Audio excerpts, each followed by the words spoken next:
Tổ chức giám sát nhiễm khuẩn tại bệnh viện cần một hệ thống dữ liệu để theo dõi tỷ lệ nhiễm khuẩn. Điều này không chỉ giúp đánh giá hiệu quả các biện pháp kiểm soát mà còn tạo cơ sở để cải thiện chất lượng chăm sóc bệnh nhân. Việc phát hiện các loại vi khuẩn kháng thuốc là rất quan trọng để bảo vệ sức khỏe bệnh nhân. Do đó, bệnh viện cần có một khoa vi sinh để thực hiện nghiên cứu và phân tích, đảm bảo phát hiện sớm những tác nhân gây bệnh.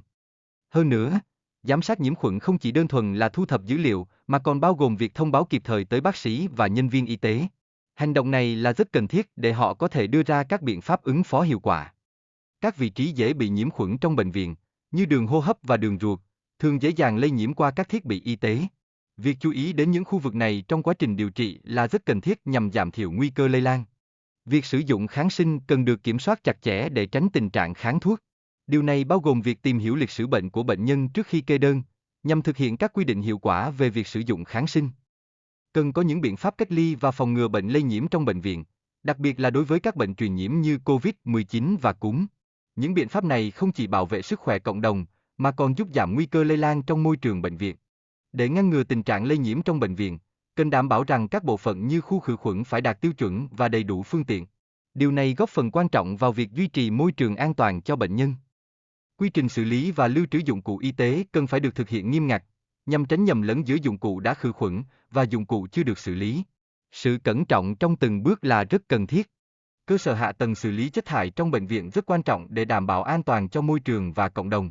Do đó, bệnh viện cần có một hệ thống quản lý chất thải hợp lý theo quy định pháp luật để bảo vệ sức khỏe mọi người. Cần có kế hoạch rõ ràng trong thiết kế cơ sở vật chất để đảm bảo vệ sinh an toàn thực phẩm tại bệnh viện. Điều này giúp ngăn ngừa sự lây nhiễm giữa bệnh nhân và người nhà, tạo ra một môi trường an toàn cho tất cả. Việc hợp tác với các công ty chuyên cung cấp dịch vụ vệ sinh là rất cần thiết. Các công ty này phải đảm bảo cung cấp đủ trang thiết bị và quy trình vệ sinh theo tiêu chuẩn y tế nhằm duy trì sự sạch sẽ và an toàn. Đào tạo nhân viên vệ sinh về quy trình kiểm soát chất thải y tế cũng rất quan trọng. Điều này đảm bảo rằng nhân viên có đủ kiến thức và kỹ năng để thực hiện công việc một cách hiệu quả và an toàn. Các chất thải y tế có thể gây nguy hiểm nếu không được quản lý đúng cách. Việc nhận diện các chất lây nhiễm và nguy hại trong quá trình điều trị là một yếu tố quan trọng để bảo vệ sức khỏe cộng đồng. Quy trình quản lý chất thải y tế bao gồm phân loại, thu gom và tiêu hủy an toàn.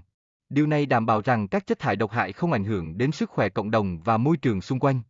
Chất thải sắc nhọn và chất thải lây nhiễm cần được xử lý cẩn thận.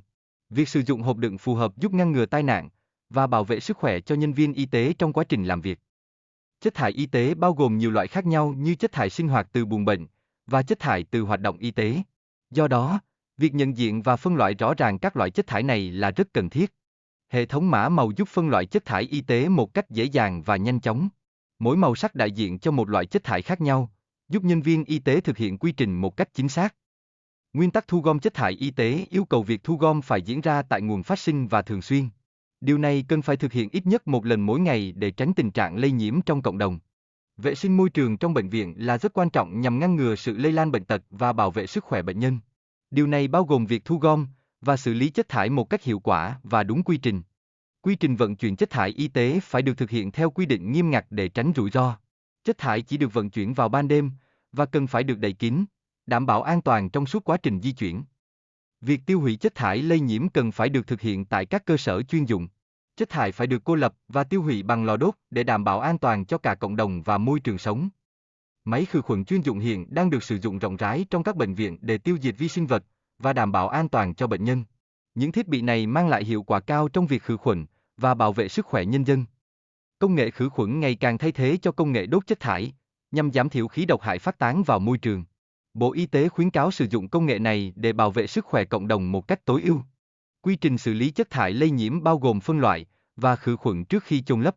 Điều này không chỉ giúp ngăn ngừa ô nhiễm môi trường, mà còn đảm bảo an toàn cho cộng đồng xung quanh. Cần phân loại chất thải y tế đúng cách, vì nhiều cơ sở y tế chưa thực hiện nghiêm túc việc này.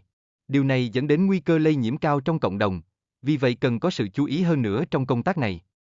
Có nhiều phương pháp xử lý chất thải y tế, như sử dụng hóa chất khử trùng.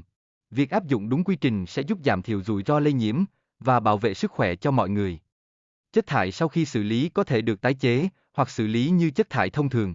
Tuy nhiên, cần đảm bảo các tiêu chuẩn an toàn trong quá trình này để ngăn ngừa các vấn đề sức khỏe phát sinh. Trẻ em có thể tiếp xúc với các chất độc qua đồ chơi, do đó việc này cần được kiểm soát chặt chẽ để đảm bảo an toàn cho sức khỏe của chúng. Sự giám sát trong vấn đề này là rất quan trọng. Ngoài ra, Cần có sự giám sát trong việc thu gom và xử lý các chất thải để hạn chế việc phát tán chất độc hại trong môi trường sống của trẻ em. Điều này đặt ra trách nhiệm lớn cho các cơ sở y tế. Việc tái chế các vật liệu như chai nhựa là an toàn hơn, nhưng cần phải phân loại và xử lý đúng cách để tránh rủi ro sức khỏe. Chỉ khi thực hiện chính xác quy trình, chúng ta mới có thể đảm bảo an toàn cho cộng đồng.